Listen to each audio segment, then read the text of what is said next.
Alors bonjour, bien, je viens ce matin pour une doléance. Parce que là c'est un peu de trop. S'il vous plaît, quand je m'engage à t'accompagner sur ton projet, peut-être vous avez l'impression que c'est une tâche facile dans la mesure où tu donnes ton argent et tu te dis que moi c'est mon argent. Ton argent n'est jamais mon argent. L'argent de ton projet c'est jamais mon argent. Est-ce que tu vois un peu? Donc vraiment de grâce, moi, je porte la responsabilité et je vous donne la garantie sur la réussite de votre projet. Mais à un moment, laissez-moi travailler. Laissez le consultant travailler, laissez le médecin consulter. Donnez-lui ce dont il a besoin pour vous donner le résultat qu'il vous a promis. Auquel cas, je ne sais pas dans quoi on se lance. Quand vous investissez de votre argent, dites-vous que c'est une charge morale. C'est une grosse charge morale que vous déposez sur la tête de celui qui est en charge de ce projet-là, du suivi de ce projet. Mais maintenant, vous ne pouvez pas lui déposer cette charge-là.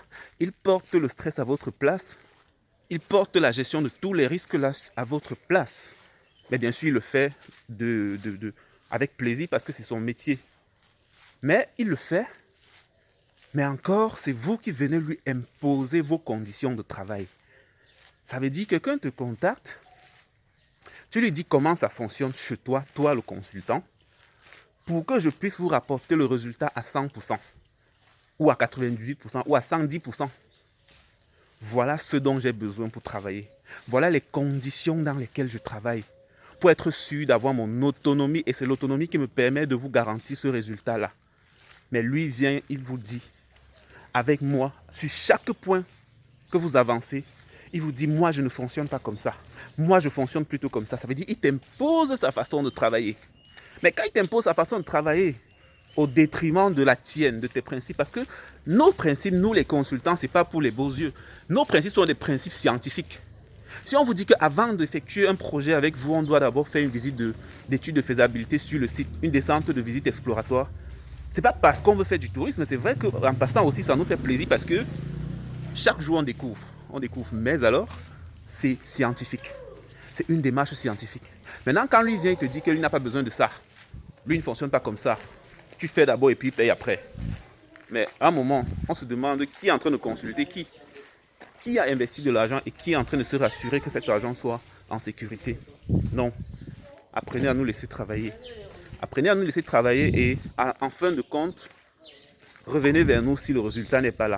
Mais ne commencez pas à saboter le projet dès la base parce que vous voulez qu'on travaille selon vos principes. Non, ça ne marche pas.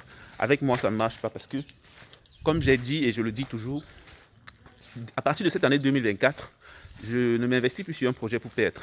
Je pense que j'ai eu assez d'expériences comme ça, qui étaient d'expériences négatives, que moi je considère comme une des leçons.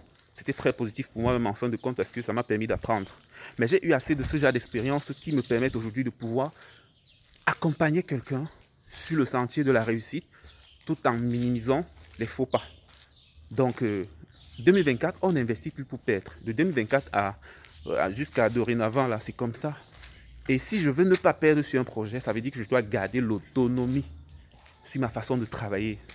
Qu'il n'en plaise ou n'en déplaise, c'est comme ça que je fonctionne. Si tu veux investir ton argent, même si c'est 100 millions, même si c'est 1 milliard, et que ce n'est pas de cette façon que tu veux travailler, tu vas aller voir quelqu'un d'autre. Parce que quand un projet échoue là, moi je suis plus mal en point que même le client. C'est-à-dire je suis stressé, je suis dépressif, tout me fait, comme on dit souvent. Peut-être vous avez l'impression que vous perdez vous-même. Moi-même ça diminue beaucoup en moi. Et je fais l'effort d'empêcher cela au maximum.